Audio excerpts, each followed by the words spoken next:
Hello everyone. So this video lesson is all about logarithmic functions, okay, and the laws of logarithms.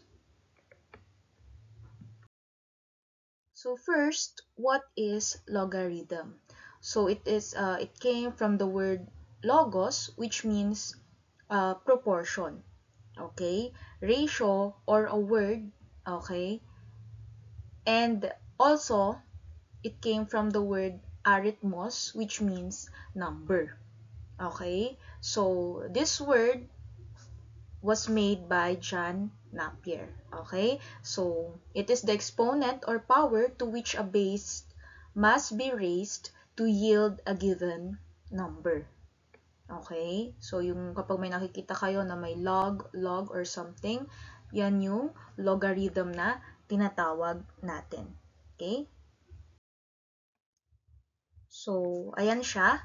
Let A and B be positive real numbers such that B, okay, should not be equal to 1.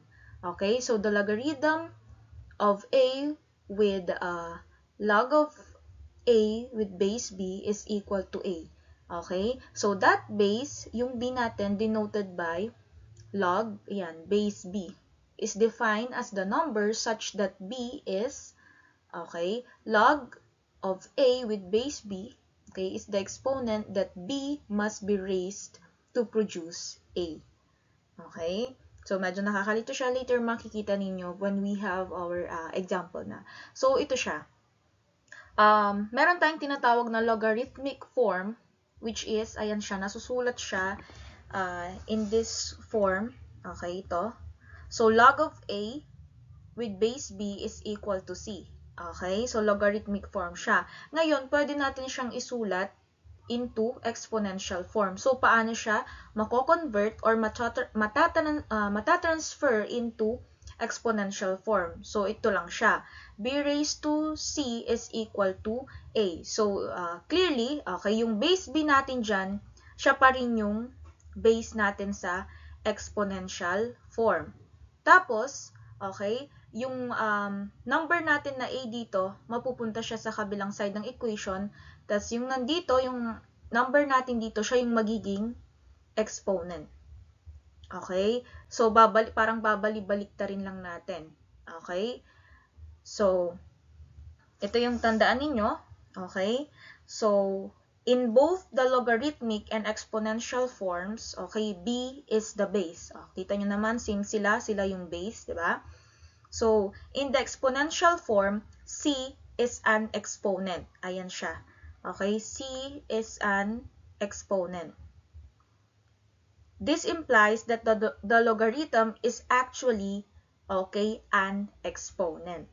Okay, get? So, yung logarithm, exponent siya. Pag tinranspose mo siya, or, kinonvert mo siya into exponential. Okay?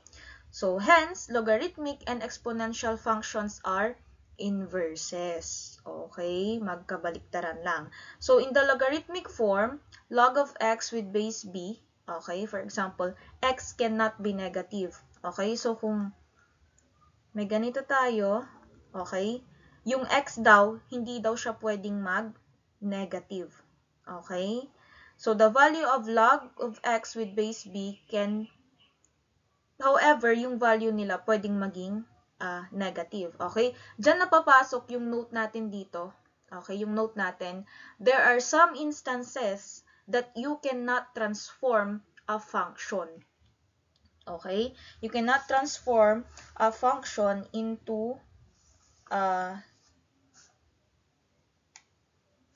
this one. So, like for example, okay, let me give you an example. Ano yung mga instances or mga given na hindi natin pwedeng ma-transform? Okay? So, ito siya, log of negative 8 with base 2. So, ito, hindi mo siya matatransform, okay? Hindi mo siya matatransform as this one kasi, okay, magiging undefined siya since yung 2, okay, raised to any exponent will never result to a negative number. Okay? Kasi 'di ba itong negative a, okay? Kapag pag transpose mo siya as exponential form, mapupunta siya sa dito, 'di ba? Okay? So, ibig sabihin, okay, wala kasi kapag, for example, 2 raised to any number or any exponent, hindi siya magre-result into negative number. Okay, so undefined siya. So, yan yung one of the example na hindi natin matatranspose. I mean, matatransform. Okay? Then, second is yung log of 4 with base of negative 2. So, dito, hindi rin siya pwede kasi wala namang negative na base sa logarithm. Okay? Tatandaan ninyo, no negative base sa logarithm. So, pag may nakita kayo na negative base, undefined na agad yun or hindi nyo na siya matatransform into exponential. Okay? So, undefined na. So, yan yung dalawa na need ninyong tandaan. Okay? So, that's it. Next is the common and natural logarithm. Okay? Common logarithms are logarithms with base 10. Okay? So, log of x is a short notation for log of x with base 10. So, pag sinabi natin common logarithm, yan yung logarithm na may base na 10. Okay? So, hindi na siya sinusulat. Minsan, ganito na lang siya. Okay? Pag ganito lang yung nakita ninyo, log of x, for example, understood na meron siyang base 10. Okay? Common siya. So, for example, may nakita kayo na log of 5. Okay? Ibig sabihin, equal din siya sa log of 5 with base 10. Common logarithm ang tawag dyan. Hindi na sinusulat. Okay? So, parang yung sa variable lang, diba? Kapag x squared, ayan siya. Pero kapag x raised to 1 lang, sinusulat lang natin siya as x. So, ano na siya? Understood. Okay? So, parang ganito. Understood na may base 10 dyan kapag walang nakasulat. Okay? Then, next is the natural logarithms. Okay? So, these are logarithms to the base e. So, approximately, okay, ang value ng e ay approximately 2.71828. Okay, are denoted by ln. So, in other words, ln x is another way of writing log of x with base e. Okay? So, kapag may nakita kayong log of e dyan, pwede nyo siyang isulat as ln. Tapos, idagdag nyo yung x. Okay? Like, for example, log of 5 with base e, pwede nyo siyang isulat as ln 5. Okay? So, yun. Dalawa lang yun. Okay? Pag common logarithm, understood na meron siyang base 10. Kapag natural logarithm, pwede nyo siyang isulat as ln. Okay? Kapag log with base e, okay, pwede siyang isulat as ln. So, yun lang naman yung mga basic concepts na dapat ninyong tandaan pag pinag-uusapan natin yung logarithm. Okay?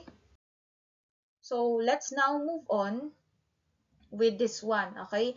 Transforming from logarithmic form to exponential form and vice versa. So, nakasulat dyan yung logarithmic form natin para may guide tayo. Tapos, isusulat natin siya. Ay, hindi pala. So, ang given is exponential form. Okay? So, for this example, ang given na exponential form, so itatransform natin siya or i-convert natin siya into logarithmic form. Okay? So, i-follow lang natin tong form na nandito. So, from here, gagawin natin siyang ganito. Okay? So, for number 1, 3 raised to 4 is equal to 81. Okay? That is also equal to log. Okay, isulat natin yung log kasi nga logarithm form or logarithmic form yung gagawin natin. So, ano yung magiging base natin dito? Ano yung base? Ganun pa rin, same. So, we have 3. Tapos, yung 81, malilipat siya. Magpapalitan sila nung 4. So, log of 81 with base 3 is equal to 4. Okay? Simple as that. Okay? So, for this one, ayan. So, log. Okay, since ang base natin ay 10, pwedeng hindi na natin siya isulat. Okay, understood na. So, pero para makita ninyo, so yung base natin, ilagay natin dito, base 10, tapos magiging 100 is equal to 2.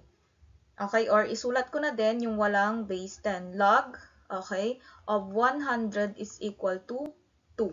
Okay, so again, kapag common logarithm, kahit hindi na ilagay yung base 10, understood na yon na may base 10 tayo. Okay, next, for this one, so log, okay, ano yung base natin? 5. So, pwede yan ha. Okay, kasi hindi naman siya negative. Ang negative is nasa, yung exponent. Then, itong 1/5, pagbabaliktaran lang natin sila nung 1. Okay, so log of 1/5 with base 5 is equal to negative 1. Okay? Then, for this one, we have log of, okay, log with base 2 of 1 is equal to 0. Okay? Then, number 5, okay, log, okay, ano yung base natin ulit? We have 4. Tapos, 2, ilagay natin, pagbabaliktaran. Then, yung exponent natin dyan magiging nasa labas. So, log of 2 with base 4 is equal to 1/2. Okay? Next, number 6. Log of, so ano yung base natin dyan? Syempre yung x. Tapos, pagpapalitan lang natin. Okay, so 27 is equal to 3. Okay, then, next, ganun din. So, log, ano yung base natin dyan? We have 5. Tapos, pagpapalitan lang natin, we have 125 is equal to y. Okay, ay sorry, walang equal dito. Okay, wait lang, ayusin natin. Okay, so, log with base 5 of 125 is equal to y. Okay, then, next we have log, okay, with base 2, okay, tapos 32 yan is equal to k. So, log of 32 with base 2 is equal to k. Okay, then, next, log with base m, tapos 81 dyan, log of 81 with base m is equal to 4. Okay? Then lastly, we have log of 49 with base 7 is equal to p. Okay? So, ganyan lang kasimple mag-transform from exponential form to logarithmic form. Okay? So, ayan lang siya. Next, let's have, ayan naman, from logarithmic form, we're going to transform it into exponential form. So, from here, gagawin natin siyang exponential form. Okay, so same procedure lang. So, tingnan natin, ano ba yung base dito sa log of 16 with base 2 equals to 4? We have 2, di ba? Tapos, ito, pabaliktarin lang natin. So, yung 4 magiging exponent siya. Okay, then yung 16, nandyan siya sa kabilang side ng equation. So, di ba tama naman? 2 raised to 4, 2 times 2 times 2 times 2 is equal to 16. Di ba tama naman? Okay, so nasatisfy yung equation. Okay, next, number 2.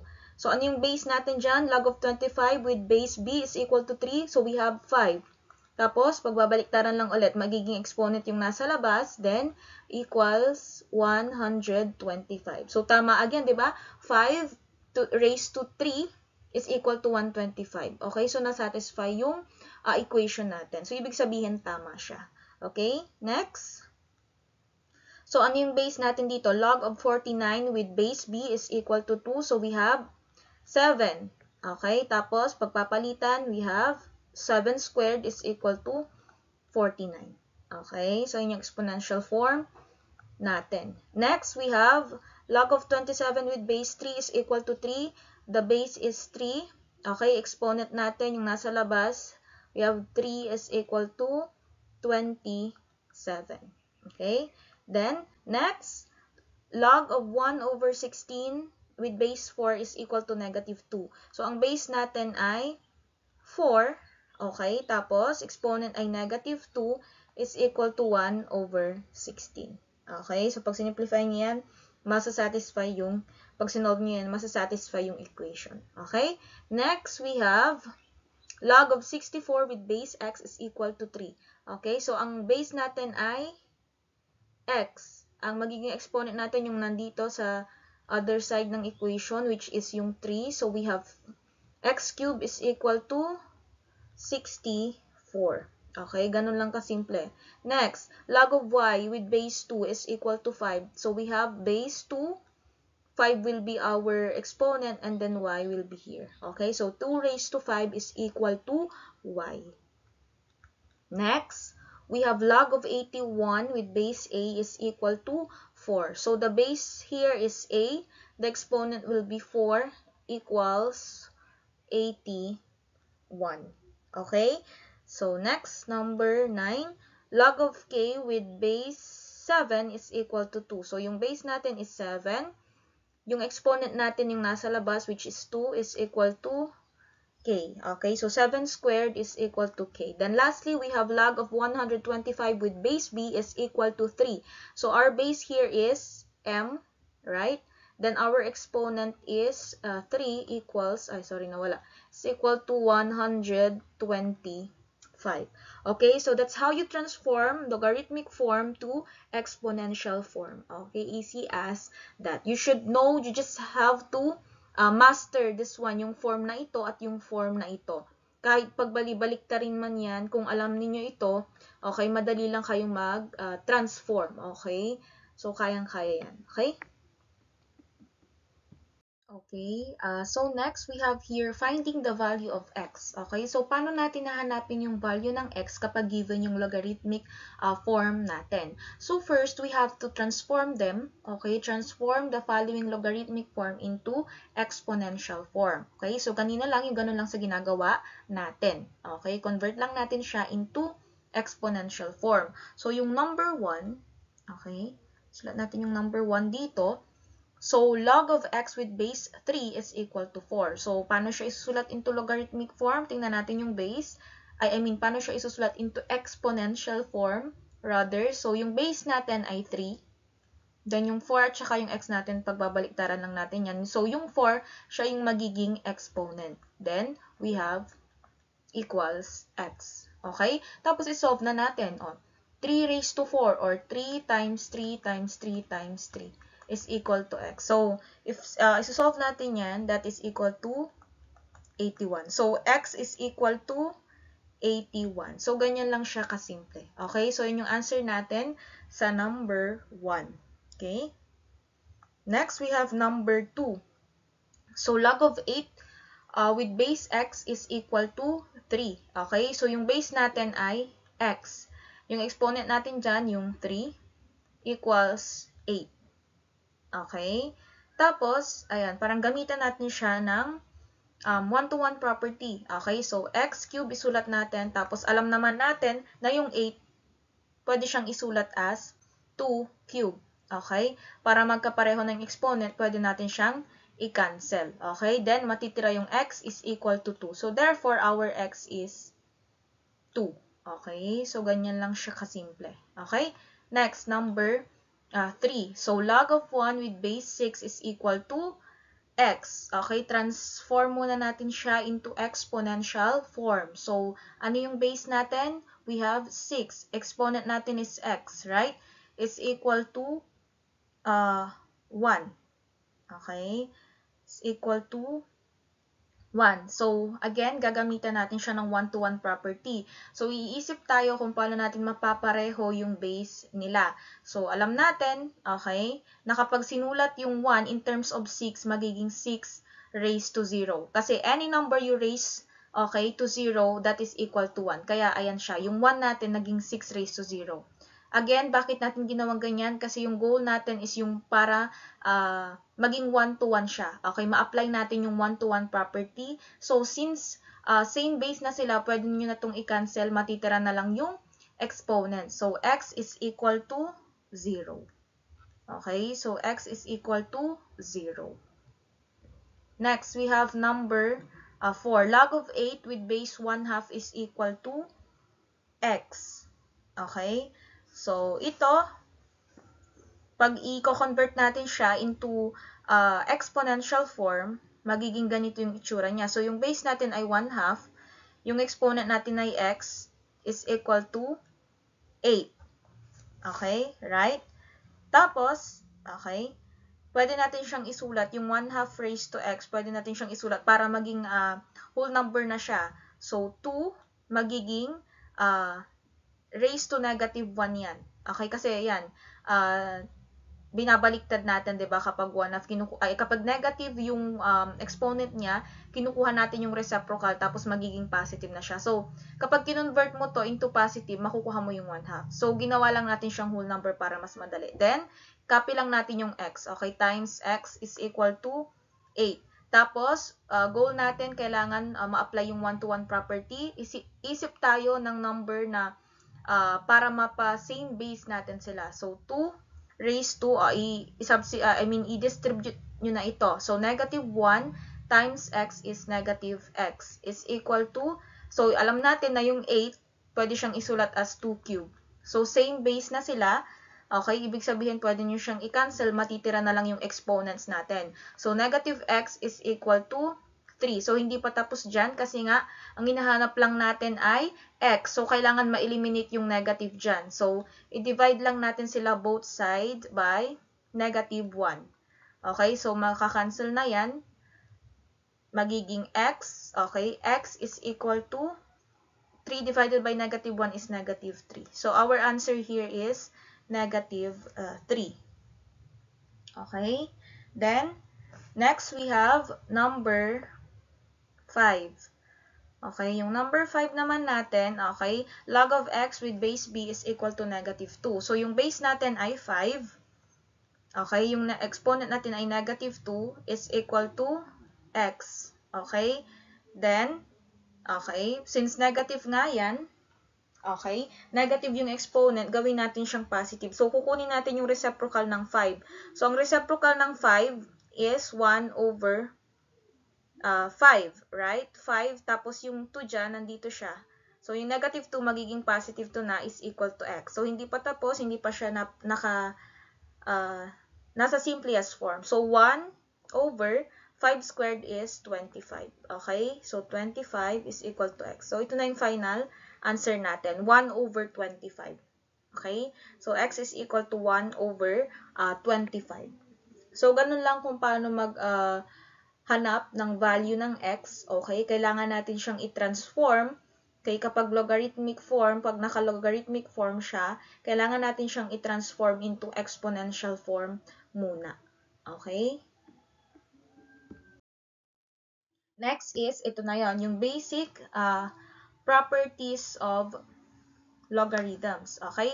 So, let b and x be real numbers such that b is greater than 0 and b is not equal to 1. So, yung number 1 property natin, nandito, ganito yung form niya. Okay? So, log of 1 with base b, okay? So, equal siya sa 0. Okay? So, like for example, ito yung example natin, log of 1 with base 8 is equal to 0. Okay? Paano nangyari yon? Diba, if ita-transform nyo siya, bakit siya naging equal to 0? Pag ita-transform nyo siya into exponential form, ano yung base natin? 8, right? Ang exponent natin, 0, is equal to 1. Right? So, alam naman natin na any number raised to 0, okay? Any number raised to 0, equal siya lagi kay 1. Okay? So, dito naman, kapag meron ka dyan nakita na yung log of ano natin, always, kapag may 1 dyan, always equal siya sa 0. Okay, kabaliktaran lang niya. Okay, yan yung first property. Okay, next is yung log of b raised to x with base b, okay, is equal to, dapat may ano dito, is equal to x. Okay, kulang yung ano natin. So, dapat may ganyan. Is equal to x. Anong ibig sabihin yan? Ito yung example natin. Log of 2 cube with base b is equal to 3. So, ito yung kinuha niya. Okay, ito yung magiging sagot. Kapag same yung base natin, tsaka yung number na nandito, makakancel na yan. Tapos, ang magiging answer is yung tira, yung exponent dyan sa taas. Okay, pag may ganito yung form na nakita ninyo kapag same yung base tsaka yung number dito, okay, ang magiging answer dyan is yung exponent. Okay, yung matitirang number dyan. Okay? So, yun yung property 2 natin. Next is number 3. If x is greater than 0, okay, then b raised to log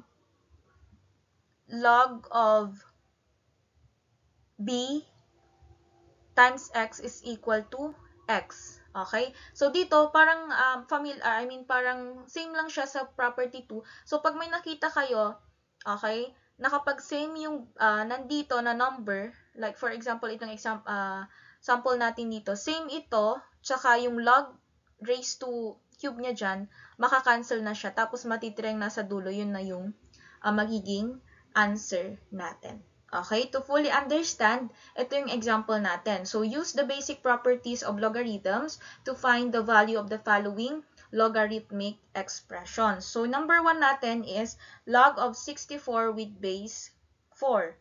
Okay, so dito, alam natin, okay, na pwede natin siyang isulat as log with base 4 is equal to log of 4 cube with base 4, okay, is equal to this one. Kasi, saan natin nakuha yung 4 cube? 4 times 4 times 4. So, that is 64. Okay? Sinisimplify lang natin siya, ina-expand, para ma-apply natin yung properties, okay, na pwede dyan. So, as you can see, same yung base niya, tsaka yung number dito. So, pwede nyo siyang i-cancel, okay, then matitira yung 3. So, ang answer dito ay 3. Okay? So, the answer is 3. Next is log of 1. Okay? So, clearly dito, since may 1 dyan, wala kang base na nakita. So, automatic common logarithm ito. So, yung log dyan, may base siya automatic na 10. Okay? So, ito, since may 1 dyan, ang sabi ko sa inyo, kapag may 1 kayong nakita dyan, always, ang answer na is 0. So, property number 1 ito. Okay? So, yon. Ito naman property 2. Okay? Next, we have log of 10. So, ito common logarithm din. So, meron siyang base dyan na 10. Okay? Meron siyang base dyan na 10. Understood yan. So, pag nakita nyo yon, since same sila dito, tapos same siya dyan, automatic di ba may 1 dyan? So, ang magiging answer yung natira dito, yung 1. Okay? That is property number 2 ulit. Okay? Kuha. Ayan. So, property number 2. Next, 5 raised to log of 2 with base 5. Ito, okay yan. So, ito naman, okay? So, since parehas ito at saka ito yung property number 3 natin, pwede siya i-cancel, then matitira yung 2 dyan. So, ang sagot is 2. Okay? So, pag nakaganyan, okay, kapag may nakita kayo na nakaganyang form sa logarithm natin or logarithmic expressions natin, yung mga basic properties na ito, yung tatlo, yan yung tatandaan ninyo. Okay? So, automatic yan na yung sagot. Okay? Next, let's have the laws of logarithm. Okay? So, itong laws of logarithm, hindi siya nalalayo doon sa laws of exponent. Okay? Parang halos same lang talaga sila. Okay? So, for number 1 law, we have the product law. Okay? Pag sinabi nating product law, okay, nandyan yung log of m times n with base b is equal siya sa log of m with base A pala, base A. Okay, ulit. So, log of m times n with base A is equal to log of n with base A plus log of n with base A. So, expanded form ito. Okay? So, expanded form. So, ibig sabihin, kapag multiplication or product yung pinag-uusapan natin, ang involved ay addition. Pag in-expand mo siya. Okay? Ang involved ay addition. Para lang din siyang laws of exponent. 'Di ba pag nag-add ka or pag nagmo-multiply ka ng polynomial, ina-add mo yung exponent nila. So ganun, involved ang addition. Okay? So let's have an example. What if may ganito kang nakita? Log of 4x with base 2. So paano mo siya i-expand? Okay, paano mo siya expand using the product law? Okay? So, alam natin na ito, Ayan, 4x is 4 times x, di ba? So, equal siya kay log of 4 with base 2 plus log of x with base 2. Okay? So, ganyan lang siya. So, pwede niyo siyang isulat as ganito, expanded form or a single logarithmic form. Okay? So, yun yung product law natin. Okay? Next is yung ratio natin, ratios, okay? Or yung tinatawag natin na quotient law, okay? So, dito, involve quotient division, right? So, pag division, pag ganyan, may nakita kayo na, yan, ganito siya, na form.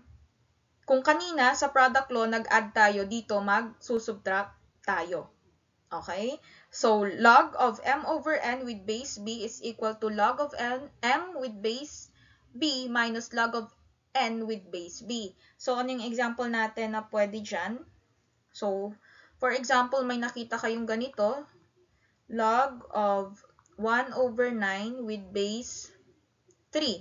Okay? So, pwede niyo siyang isulat using the ratios law or quotient law. Okay? So, log of 1 with base, log of 1 with base 3 minus log of 9 with base 3. Okay? So, ito na yung magiging answer natin. Okay? Yan na yung magiging answer natin. Okay? Converting lang siya. Okay? Converting into expanded form. Okay? Next, we have the power law. Okay? Ito naman yung sa exponent. Okay? So, log of m raised to n with base a is equal to n times log of m with base a. So, kung mapapansin ninyo, yung n, nililipat lang siya sa harap. Ayan o, nalipat siya sa harap. Okay? Or doon sa unahan, I should say. Okay? Like, for example, log of x squared with base 5, pwede siyang isulat as, yung 2 ililipat nyo dun sa harap. So, magiging 2 times log of x with base 5. Okay? So, yan na yung magiging sagot dyan. Okay? So, nilipat nyo lang again sa harapan. Okay? Or sa unahan. Pag sinasabi natin na power law. Okay? So, yun lang. Yung first 3 laws natin. Tatandaan ninyo. Then, next, the fourth law, we have the roots. Okay? So, dito, involved na yung radical sign. Okay? Ayan, yung radical sign. So, log of square root or q square root of n with base b is equal to 1 over q times log of n with base b.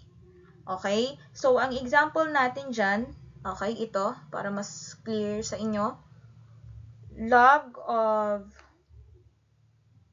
ayan, 4 square root of 16 with base 2. Okay? So, paano nyo siya isusulat as like this, in this form? So, 1, automatic na yon since involved nga ang radical. Okay? So, magpaka-fraction na tayo dyan. So, 1, and then yung roots dyan, okay, isusulat nyo siya dito. So, 1/4, okay, log. Then, ito, okay, ito siya yung magiging base pa rin natin. Same lang, parang kakopy nyo lang siya.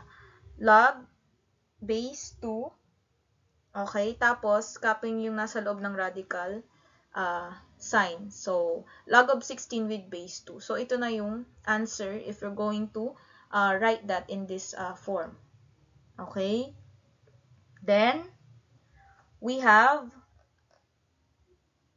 the change of bases. Okay? So, dito naman, okay, pag sinabi na change of bases, ibig sabihin, yung log of b with base a natin, pwede siyang isulat as log of b with base c over log of a with base c.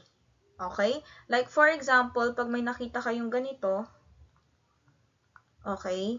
Change of bases ang gagawin natin doon. So, mangyayari dyan, log of 7 over log of 4.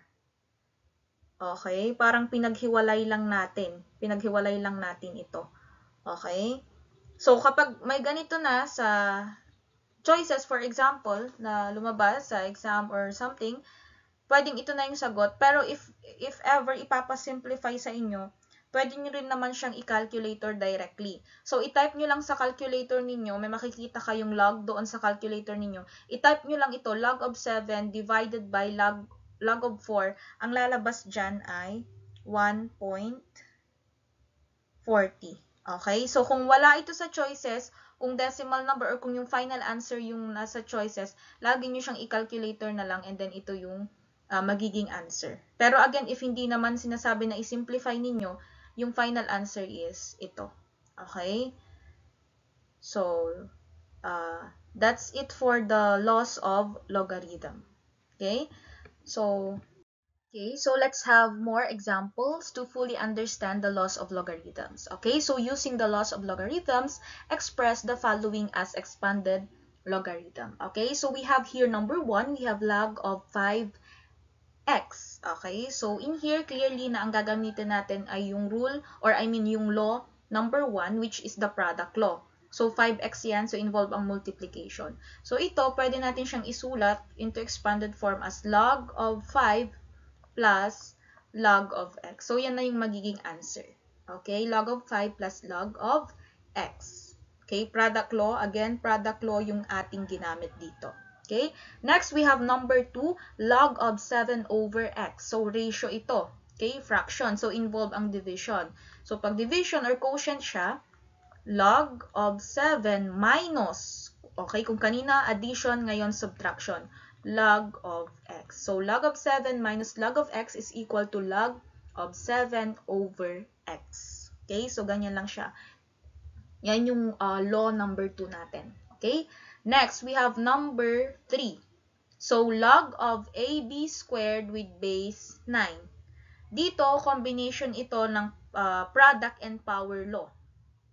Okay? Kasi ayan siya, product dito, tapos may power siya or exponent.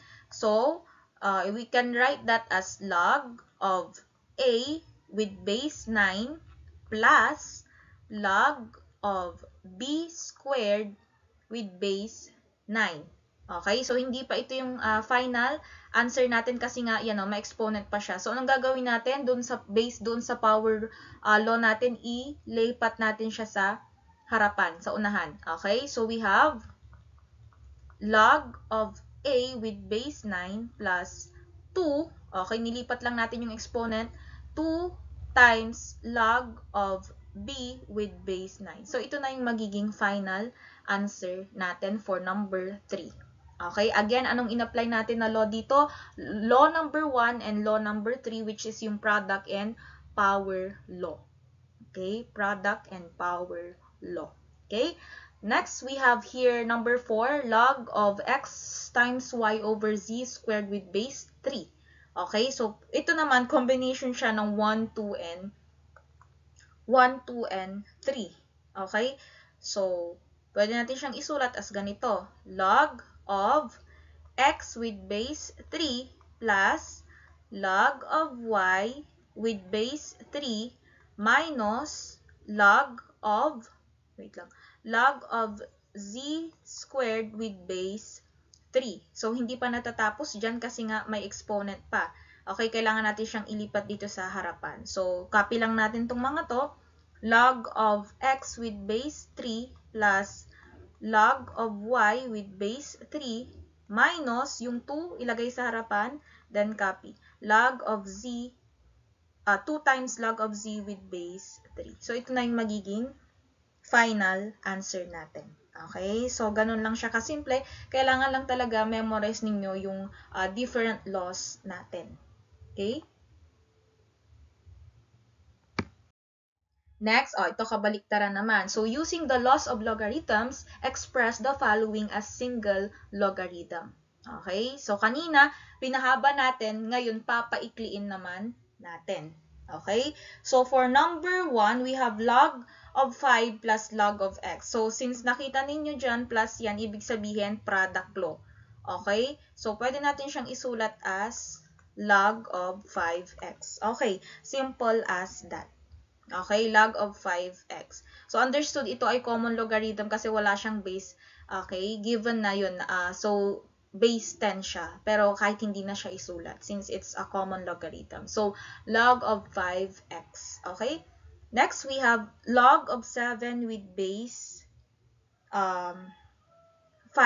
So, ito naman, pag may nakita kayong ganito na ganito lang, yung form niya, ang gagamitin nyo dito, yung change of bases natin na law. Okay? So, ibig sabihin, ganito lang siya. Log of 7 over log of 5. Okay? Sa taas yung number na nandyan, then yung base natin nasa baba siya. Okay? Log of 7 over log of 5. So, change of bases na law ito. Change of bases. Okay? Basta ganyan yung form na makita ninyo. Yan yung gagamitin. Next is number 3. 2 times the log of x with base 2 plus log of y with base 2. Okay? So, ito naman, combination siya ulit ng product and power rule. So, kung makikita nyo, may 2 dyan. So, gagawin nyo siyang exponent niya dito. Okay? So, magiging log, okay? Log of x squared, okay? So, yung base 2, nandyan. Tapos, yung y, i-copy nyo lang. Okay? Kasi nga, product law siya. Okay? Product law. So, ito times nyo lang siya. Tapos, pareha sila ng base. So, ito na yung final answer. Okay? So, again, ang in-apply natin dito ay yung law number 1 and 3. Dito, yung law number 1. Okay? Tapos, ito, change of bases. Ito naman, yung number 4, 1/2 times log of x with base a. Okay? So, since may 1/2 dyan, involved dito yung roots. Okay? Roots naman ito. So, ang mangyayari dyan, susulat ninyo log of a, same lang. Log with base a. Okay, then yung x natin, kopyahin nyo dyan, lagyan nyo ng radical sign.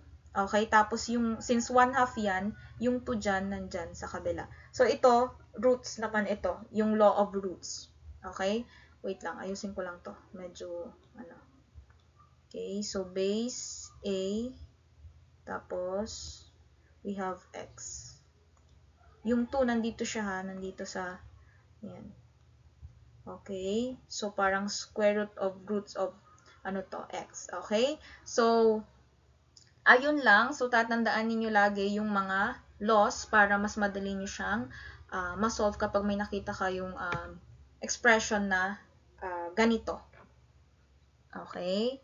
So, that's it for this video lesson. Hope you understand. Okay? Thank you so much.